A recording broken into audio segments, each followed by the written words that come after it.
Should Christians keep the law of Moses? Christian, you're already keeping the law.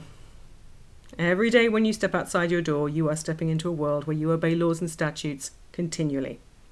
These laws are written by men in order to govern society. Even inside your home, the laws of man impinge. Many times this is for our own safety. Laws about our electrical wiring and laws about boiler safety are there to be obeyed right inside your home. There is nowhere on earth that you can escape these kinds of laws, which are created by men and backed by force.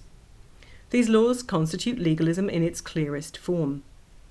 Legalism is the constant interpretation and reinterpretation of the meaning and application of laws and statutes.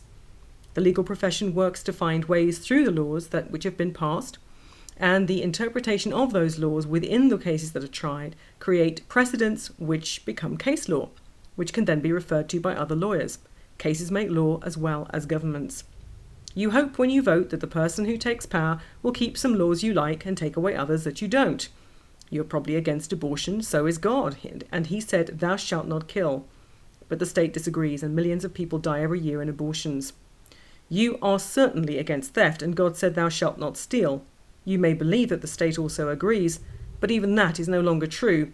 The South African government is about to steal land from one racial group to give to another, not by compulsory purchase, but by plain theft. If it can happen there, why not in your country? Your church told you that the law of Moses was done away with, but there are many laws in the law of Moses which your church upholds as true in this fallen world. Your pastor probably stands against homosexuality, and he probably believes that witchcraft is a sin. But he will still tell you that keeping the law of Moses makes you a legalist. He will tell you that your righteousness is as filthy rags, and that therefore you should rely on the finished work of the cross alone. Yet every day you obey laws. You obey laws and statutes written by men which are already impinging on your freedom of religion. You obey these laws daily and say nothing when confronted with things you deep down know to be wrong, because the law of your country now says that if you speak, you've committed a hate crime.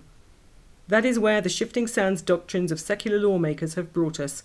Legal now are the things which God abhors. Christians are some of the most law-abiding people on earth. You obey laws daily, many for our own safety, as I said, but many to your own destruction.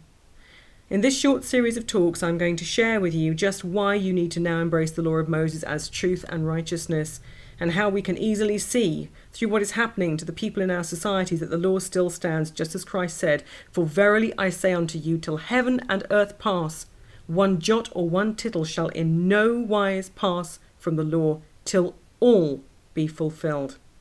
If we had kept the law of Moses, we could have had a society in which we were blessed by God, and in which we had peace and prosperity.